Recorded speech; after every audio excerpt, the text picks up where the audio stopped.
tutorials. I'm gonna share my screen. I'm gonna quickly go through something in Rhino. I apologize, I didn't mention in the email, but I think it's okay if you don't have Rhino installed. It's not gonna be very long.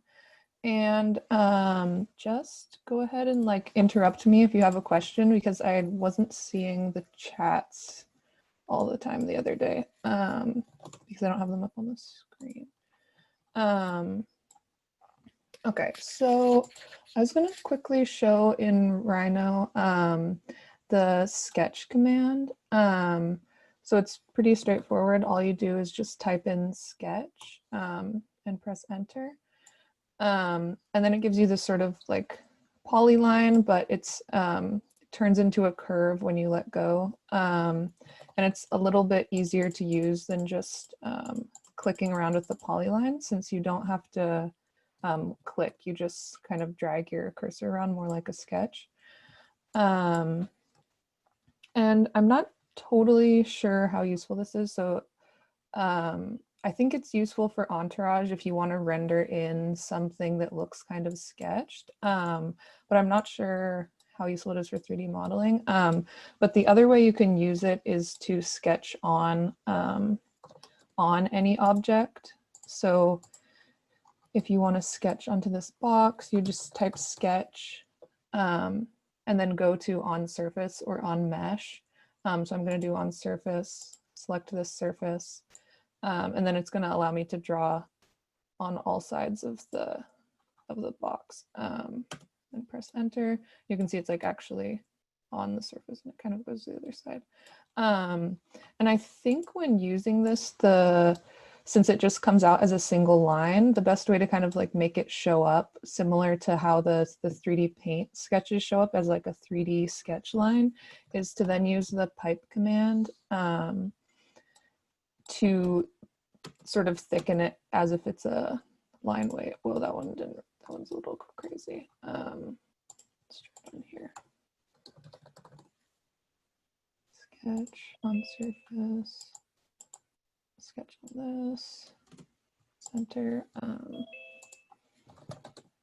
can just use the pipe command, and I'm using the pipe command with round caps on to get the end to look sort of round like this. And for the Entourage, what I was doing is just taking some images from the internet, putting them on by using picture frame.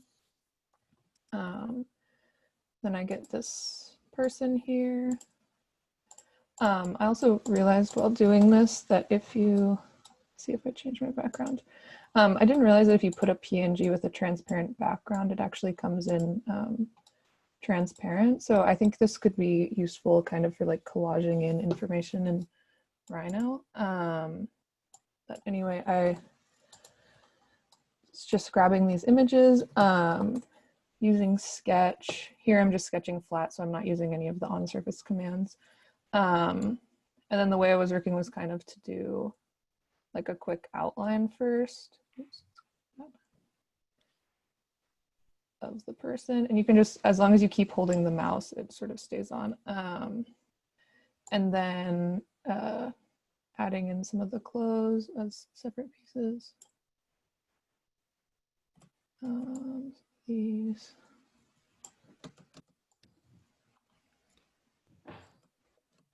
And it's a little bit sloppy, but okay.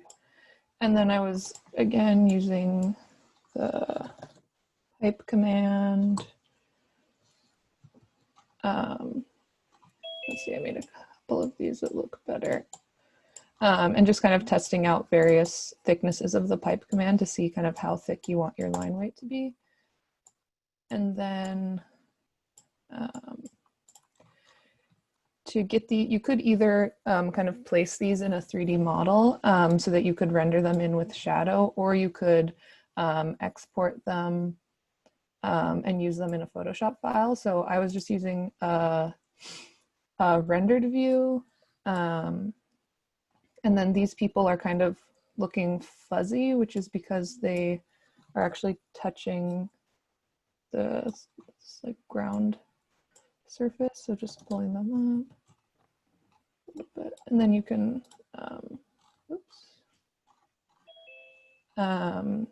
change the settings so that you have lines or no lines on this. I was just changing my render viewport settings in view and then rendered. Going from scene lighting to default lighting will make it show up a little differently and a little less fuzzy. Let's see if these people have shadows on them. And then I could also turn their shadows off just by going to properties and then unchecking cast shadow. And then you could either render these to export them or do a high resolution screenshot by doing view capture to file, changing the width and height so that it's a higher resolution. So I'm going to do 4,000 pixels by 3,000 pixels.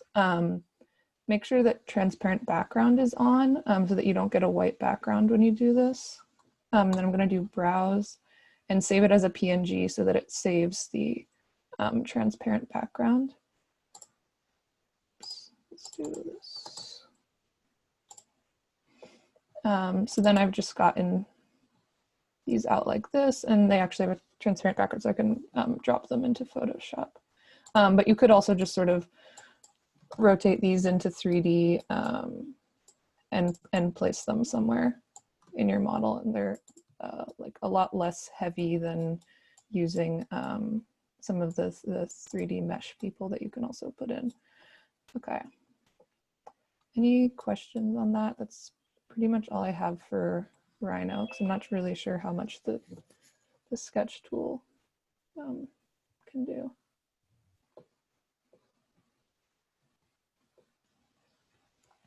Okay, so the next thing I was going to show is Autodesk Sketchbook. This is probably the most similar option to sort of actually sketching. And it has a lot of, I don't know, just a lot of different options, which makes it a little harder to use than maybe 3D Paint, Paint 3D, which limits the sort of amount of tools you can use. So when you open it up, it's going to look something like this. And then I'm just going to first thing just go to Window and then open just all of the toolbars so that I can see the different options.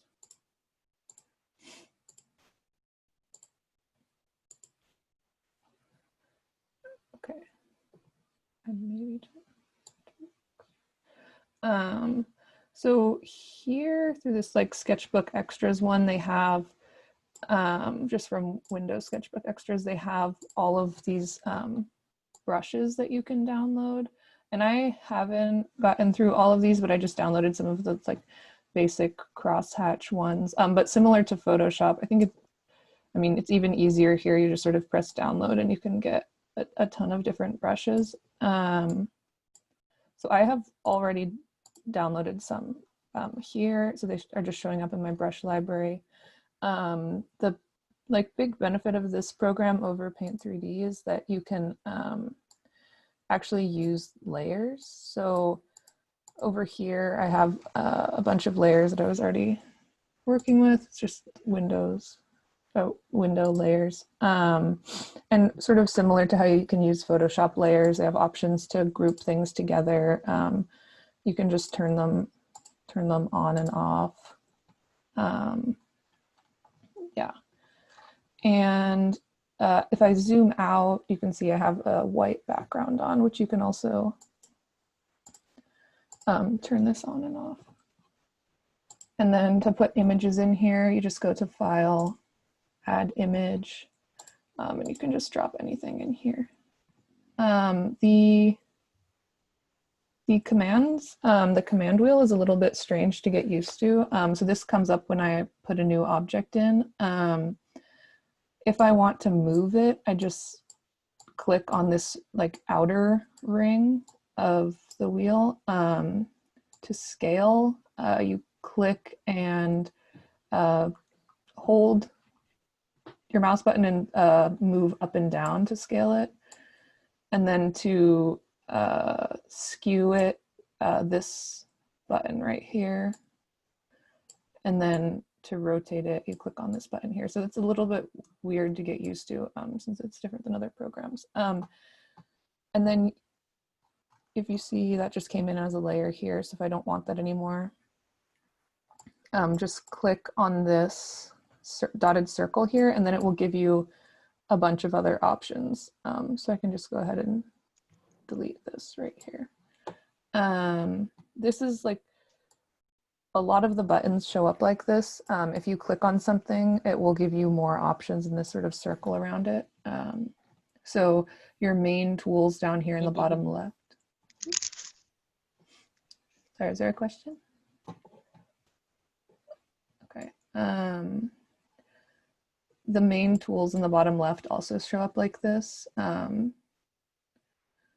So to just kind of click around and get used to these. They also have shortcuts, but I haven't used this enough that I'm sort of familiar with the shortcuts. And here is the brush options, color options. This is sort of an abbreviated menu. So if you want more colors and brush options, just open some of the other menus. And then the main tool that I think this would be useful for is this perspective grids that come in. So I don't know, probably 2-point mode, but there are these other 3-point, fisheye, 1-point modes. And so once I turn these on, this horizon line comes in, and then these perspective points come in. So I'm just gonna leave mine here. And then, oops, a new layer here. And then what happens is that when I go to draw with the pencil tool, this little axis comes up, and when I'm drawing, it will snap to the axis and only allow me to draw in a way that fits the perspective. So this is pretty useful for sort of quickly sketching out something orthogonal. Let's see. Sketch down here. Put this in. And you can use any of the tools with this. So let's see, I'll switch to another. Maybe this marker tool. And then to change the settings on the tools, just double click on the tool that you want to use, and more properties will come up, these brush properties. And there's a ton of different options for changing the look of it. You can size and opacity, you'd probably want to change first. See, I changed it to be super thin here.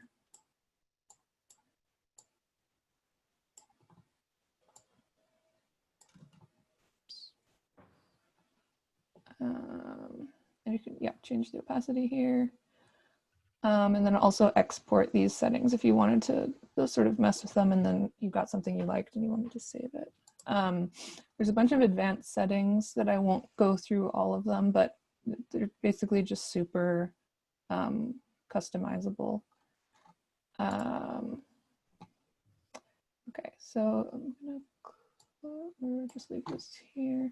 And then while you're sketching here, if you wanted to sort of get out of the perspective view, because right now all of the lines are going to be sort of snapped in, just go over to this steady stroke here. And then that's going to allow you to sketch, sketch freely. This predictive stroke, let's see, maybe make my pen thicker.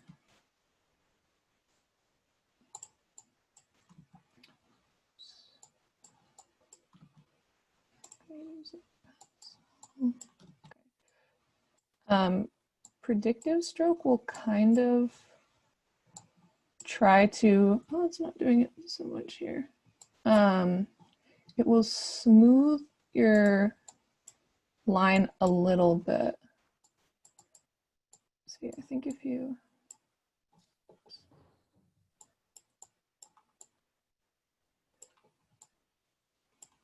yeah, I'm not sure if that's the most used.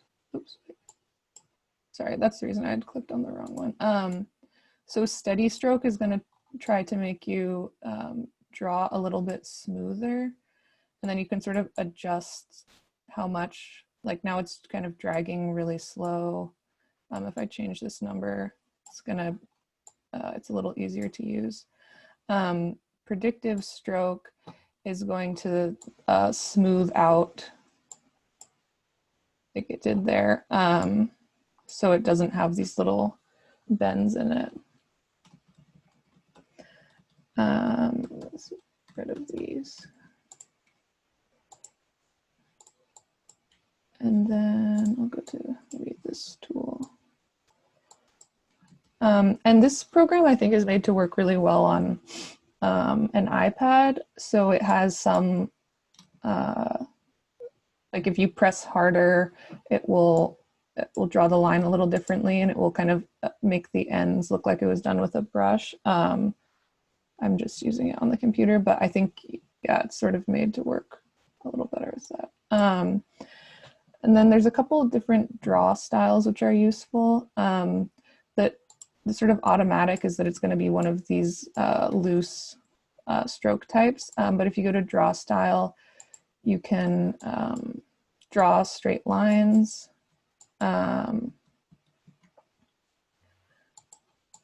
Yeah, you can draw shapes and then polylines. The polyline is just a little weird to get used to because you click around and you have to press enter for it to keep the polyline. It doesn't work if you press space. It only works if you press enter. Okay, and there also is a ruler tool, which I'm not totally sure. I guess, yeah, I'm not totally sure if it's useful for anything, but it does exist. I think the polyline tool would kind of just be much more helpful. But basically, if you set this ruler up, the square button moves it around, and then these circles on the side scale it. I guess it could allow you to, like, yeah, check angles, which I don't know. And then if you draw, it just sticks to drawing right along the line. Okay. And there's also, yeah, some other tools that are sort of similar to Photoshop, like, you know, Paint Bucket, which works okay. It has a hard time when you, I mean, because there's no sort of ends defined, so you have to just make sure you're kind of sketching cleanly if you want to use that. Otherwise, it's just going to fill everything. Okay, so I think that this program is also useful, or maybe a little easier to use for if you wanted some entourage that are sketched. So I have this guy here. I'm just going to scale him down and then move him over. And then just like Photoshop, you just have to make sure you're working on a new layer. Otherwise, the sketch is going to be sort of stuck on him. And then I can let's use this mark.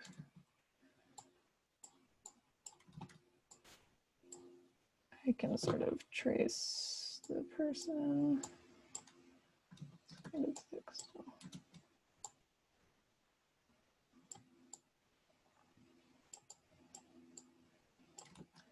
And same thing, I'm sort of just doing an outline first and then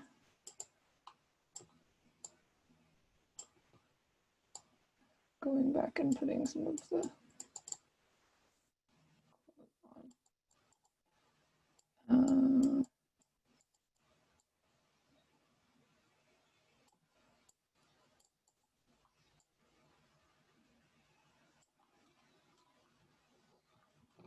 and then I can just turn him off and have this little person in here.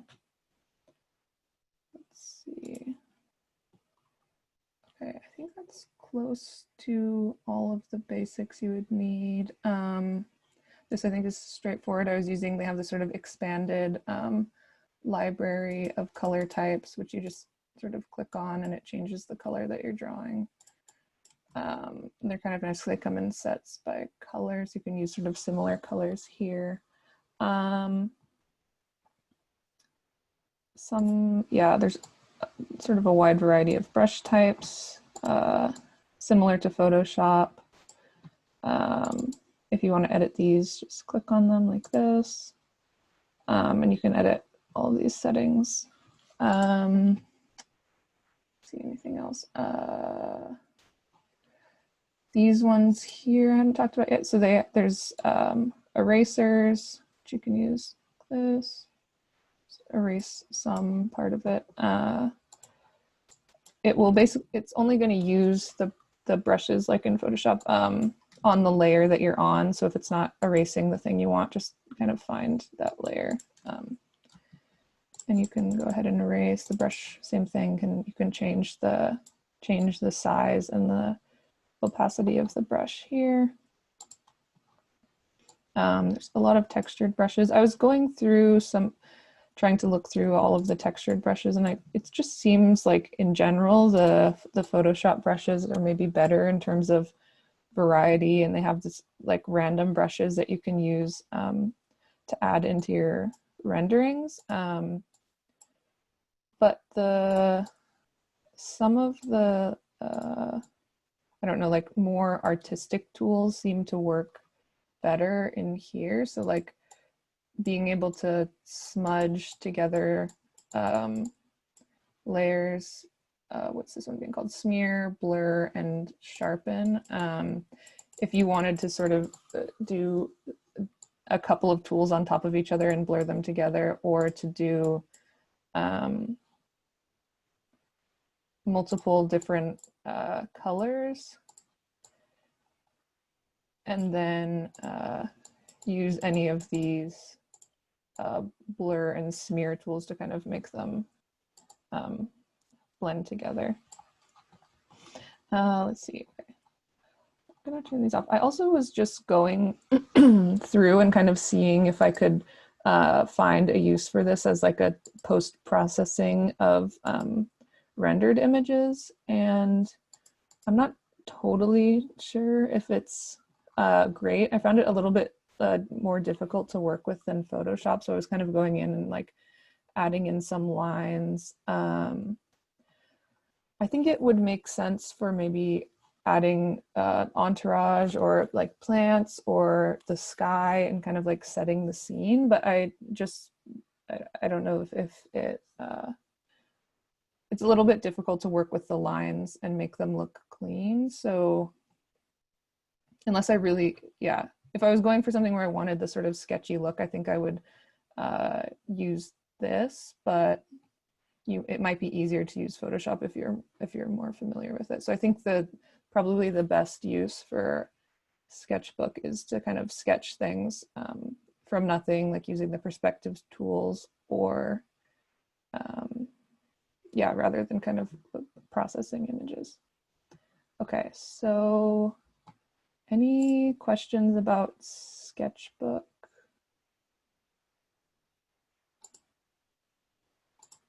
I think I covered just about all of the tools here. There's some other like strange ones. I'm not sure if you'd use like symmetry, French curve. Okay. Ashley, do you have a tablet, or do you ever use like pencils or like objects to sketch instead of like your mouse or your finger? I am just using my mouse because I haven't invested in a tablet. And it gets, maybe I'm just used to it because I've done it kind of a lot, but it definitely is easier to use a tablet with a pencil. If like with the Apple Pencil, I mean, or even, I don't know how many of these app. Like there's sort of like Photoshopped lights that you can get on your phone, which the phone screen's a little small, but even sometimes sketching on a phone is easier than sketching with a mouse. But yeah, I also sometimes switch to my touchpad if I want to write something or do something that's like kind of more curvy. Sometimes if just using my laptop touchpad is easier than the mouse. Okay, so the other thing I wanted to show is this app called Qlone. Let me see, I'm gonna stop sharing my screen here. Okay, I'm gonna share on my phone.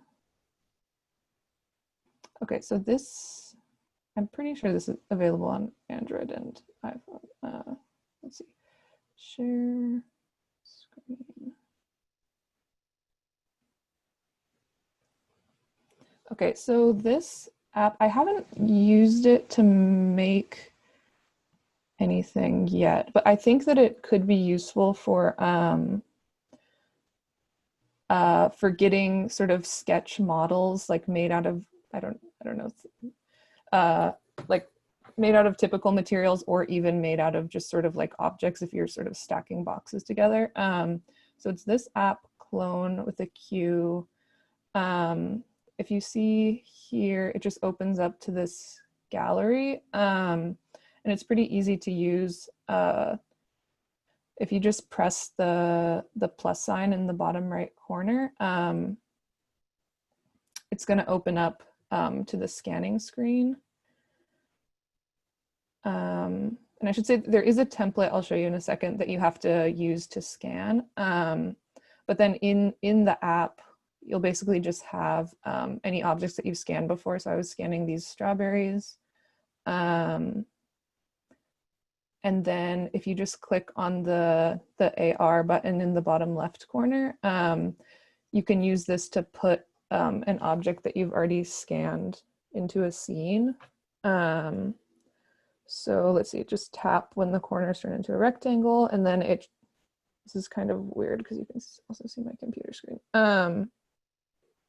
And then you can put the model sort of in augmented reality, which I'm not totally sure. I guess you could do this and sort of take a screenshot if you wanted to composite a digital model onto a real scene and then bring it into the computer.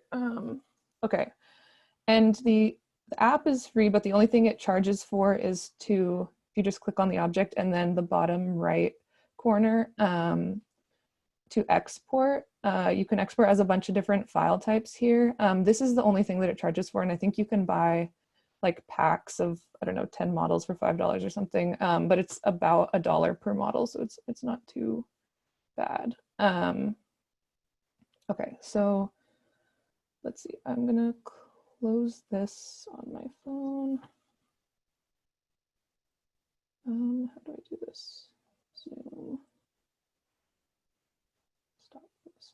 Okay, and then I'm gonna show you, I just have it as a video of how to actually scan the object, so that we don't have to watch it live because it takes a second. It's this here. Okay, so what you see here is I have this, I sent you all the link, but it's this sort of giant QR code that I've put, that's just printed on an 8.5 by 11 sheet. You can print it larger if you have a larger printer. And then I've taped mine down to just a piece of foam core so that it just stays straight.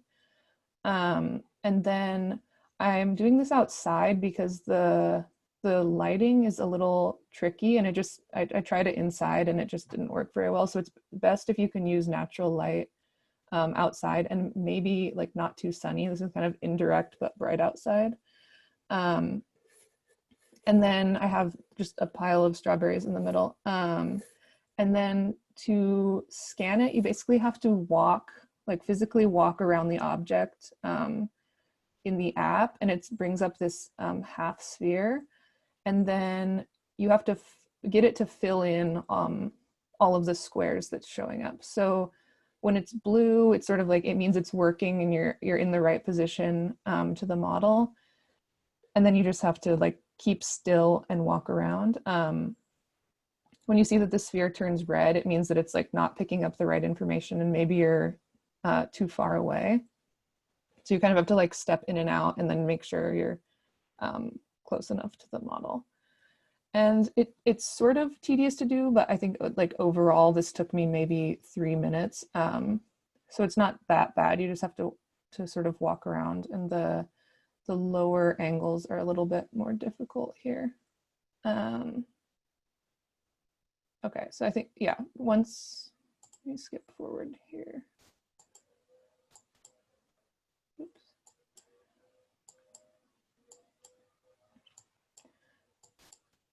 Okay, so once you've finished scanning it, it pretty instantly comes up and starts processing, and it goes pretty quickly. The thing that's super nice about the app is that it also texture maps the object. So if you export this and open it in Rhino, like I think mine has an STL, this like colors are going to be mapped onto it already. So here it just has it in the Qlone viewer, and you can see the texture is mapped onto it, and it gets it gets a pretty good scan, except for the bottom of the object always has a sort of flattened and dark area. So you can kind of like just decide which part of the object you can handle having a little bit of a worse scan on the bottom.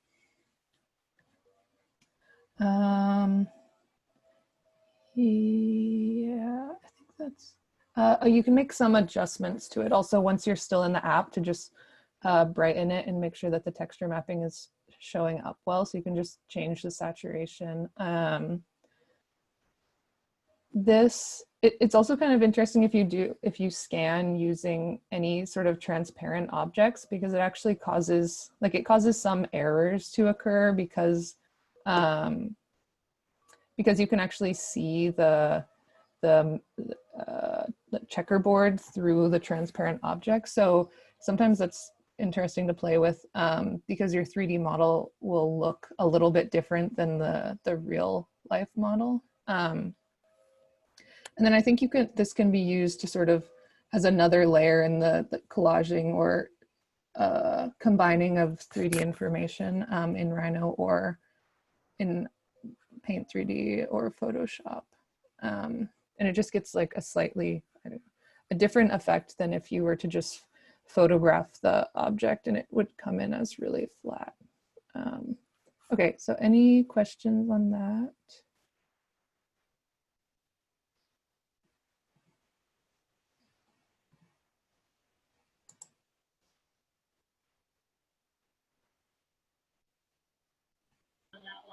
Ashley, I think there's a question in the chat. Okay, yeah, I just saw that, thanks. Yeah, so color, it pretty much picks up any color fine, except for, as I said, like transparent or reflective objects will cause like some strange errors. And I guess white objects are also pretty difficult to scan because it can sometimes get confused between it's black and white, between the checkerboard and the object that you're actually trying to scan. But sort of like saturated or really colored objects work really well.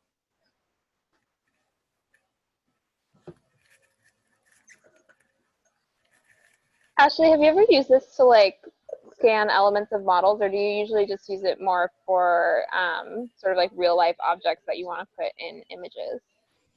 So I've used it for I don't know if I have I've used it for some models for a representation class at the GSD that we basically did some like vacuum formed models that were clear and white. And the point was to kind of, as you were scanning, like change the 3D object. So we made one thing that was like this just like transparent little rock thing. I might have it. I don't know. Let's see.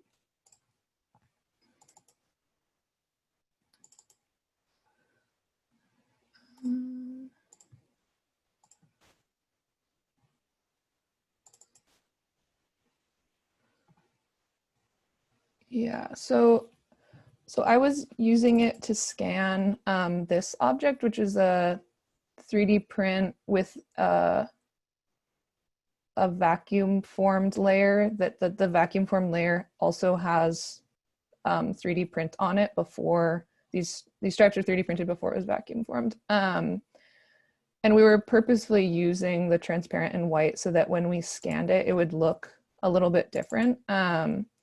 So then when it's scanned, it just totally, I don't know, it looks kind of like an ice cube or something. And then it has all these sort of strange errors. So in terms of getting like a model accurately like uploaded digitally, I don't think that that's it's necessarily the best, because it's always going to have like some difference, and then it's also going to be just a solid mesh file, which obviously is kind of difficult to work with in Rhino. But I think if you could potentially like bring it into Rhino and kind of use it as a base model to model something else more cleanly, or use it as sort of a representation method to show something a little bit differently than if you would have just shown it as a photograph.